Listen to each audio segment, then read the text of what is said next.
for a man who's won the Daytona 500, the Brickyard 400, a man who won the Richmond All-Star race and drove the Brickyard so badly he had to retire it.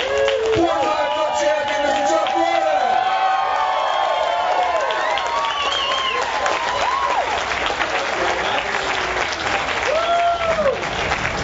Oh man, what a beautiful day. Do we have to go out there and race? Maybe go to the lake or something? We'll do that tomorrow after we win this thing tonight. So good to have all you folks here. We had a great paint scheme tonight. And you know, I always do these neat paint schemes for the All-Star event and the DuPont Performance Alliance car. I think it's cool doing the reverse paint scheme like that. You shouldn't be able to miss that car out there, that's for sure. But I think it looks great, and it's been running good too. We had a great qualifying run last night. We had one little mistake on the pit stop, cost us 5 seconds, and so that's why we're starting over. I think we're 14th, but we should have been about 3rd or 4th. But the car's been running great, so this is an interesting event about the way that the pit strategy works out and how they invert cars, and I don't even know all the details of it. All I know is they drop the green, I put my foot on the gas, go hard, and tell them to check the flag waves. So we'll see what we do. What's going on, Dave? Oh man, it's a lovely day to be alive. Let's talk a little bit about night racing. We're doing a bunch of night races in a row because we did Darlington, in Richmond. We're here. What is the big difference in your mind, night racing versus day racing? Forget the car and the setup. What different preparation do you do for night racing versus day racing?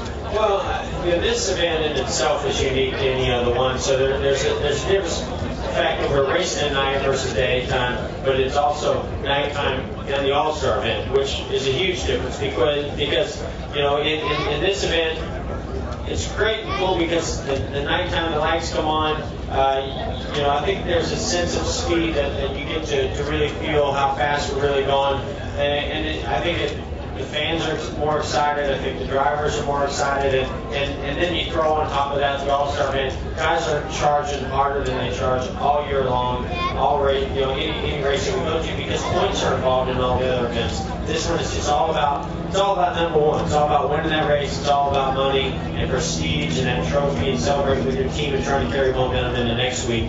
And really, other than that, nothing else matters. So I think there's just a lot of things that get built up around this race at night. Certainly the conditions are better because the track is cooler, track temperature is cooler. When the sun is on it, it heats up the track, and the track just loses grip. And as that sun goes down, lights come on, track temperature gets cooler, engines run better, and the cars run faster. Great. Listen, we have some questions from the audience. Who's up here? Look at it. Showed up in the right uniform yes, today. He did. Come on, get up, Gordon. Hey man, what's going on? Good to meet you. You got a question for me? Yes. You were the first person to win a championship as a member of the multi-car team. Now it seems you can't even win a race, much less a championship. If you're not a multi-car team, why do you think that is? Well, I think that, you know, a multi-car team is definitely, it has so many benefits to it. You know, obviously we hear about sharing information, but when you have multiple cars, it just allows you to have so much more depth to tap into and information to tap into. You can send, you know, we can send the 5 car to one track and they can test, and all that information live at the test gets downloaded straight to Inter Motorsports, and then all the teams are able to be on the network to get that information.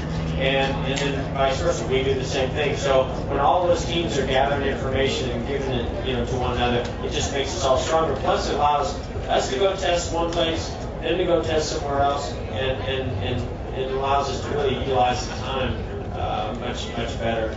And then when we do start having success, you just build on top, and it just gets better and better. One of the things that we did, and you know, I think took the multi-car team to another level is when we brought in the 48 team and we put it under the same group as the 24 car. Now we've got the same people assembling, building the cars. The cars are very close to one another.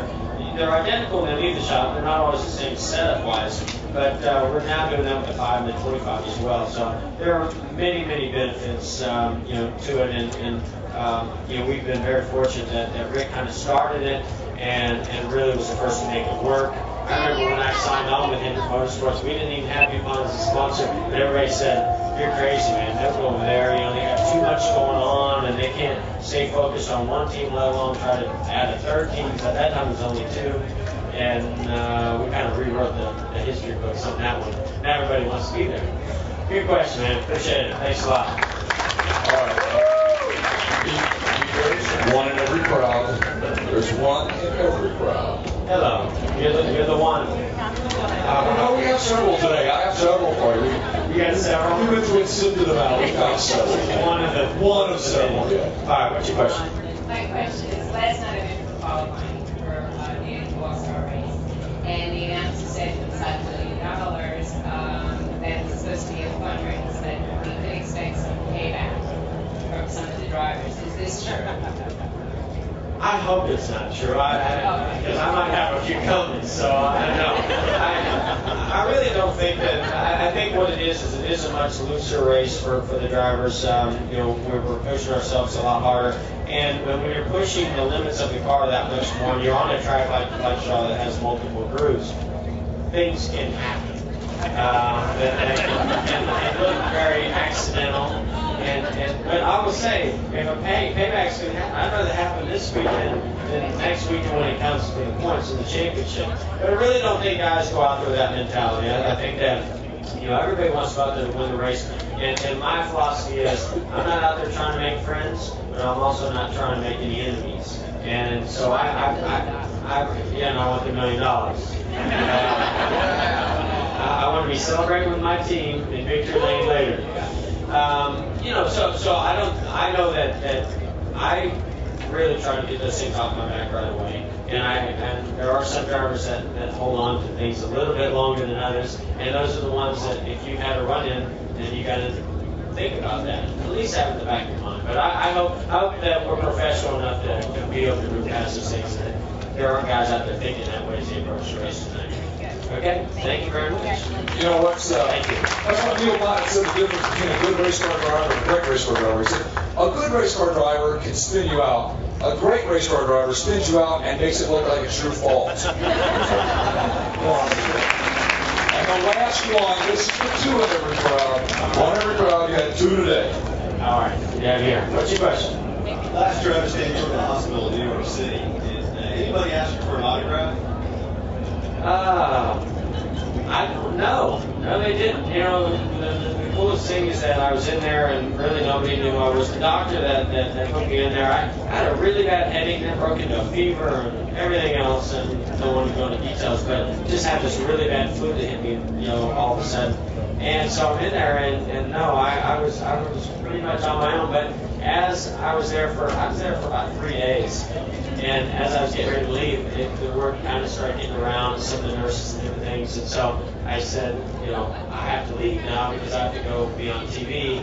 And they're like, what for? And this. So, and you know, they all finally at the end said, well, we're going to be watching, but none of them got an autograph. So, but they gave me great treatment. That's all that mattered to me. Because I've never had the flu and got it knocked out of me so fast as I did that day. Of course, you hook all those IVs up to you, and it's amazing what happens. Were there any pictures of you in a hospital gown? Because those would be big sellers. I'll never forget, Robbie Lewis came to visit me, and I hooked up the IVs, and I was in the restroom in my room when he came in.